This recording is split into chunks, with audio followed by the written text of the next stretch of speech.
محترم سامعین، حضرت علی رضی اللہ تعالیٰ عنہ کی فضیلت، آپ اسلام کے اندر آپ جو ہے بچے ہی تھے اور آپ کے والد کا نام ابو طالب ہے۔ اللہ کے رسول صلی اللہ علیہ وسلم کے والدہ کا بچپن میں انتقال ہو گیا تھا، باپ کا پیدا ہونے سے پہلے ہی انتقال ہو گیا تھا۔ حضرت دادا عبد المطلب نے آپ کو پالا، عبد المطلب کا بھی انتقال ہو گیا۔ اس کے بعد حضرت ابو طالب کے پاک پرورش میں آپ آئے۔ محترم سامعین، حضرت ابو طالب کے اور ان کی بیوی فاطمہ بنت اسد، ان کی بیوی کون ہے بھائی؟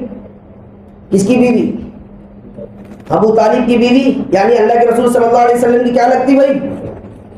چاچی ہے، یعنی ہمارے زبان میں چچانی ہے۔ حضرت ابو طالب چچا اور حضرت فاطمہ بنت اسد یہ حضرت اللہ کے رسول صلی اللہ علیہ وسلم کی چچانی اور چاچی لگتی۔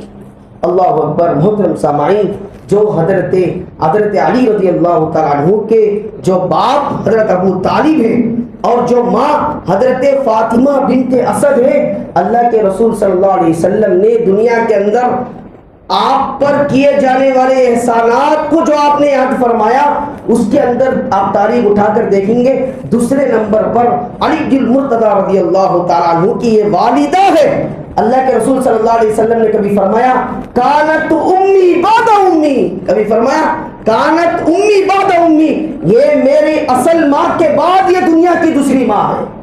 کبھی فرمایا کنسیت فضلہا، کبھی فرماتے ہیں میں ان کے احسانات کو، ان کے احسان کو کبھی نہیں بھلا سکتی۔ ہوا یہ تھا، اللہ کے رسول صلی اللہ علیہ وسلم کا ابو طالب آپ کے دادا کا انتقال ہو جانے کے بعد حضرت ابو طالب آپ کے چاچا کے پرورش میں آپ آ گئے تھے۔ حضرت ابو طالب کے پرورش میں آنے کے بعد ظاہر سی بات ہے بچے بہت زیادہ تھے، حضرت ابو طالب کے بھی بچے تھے۔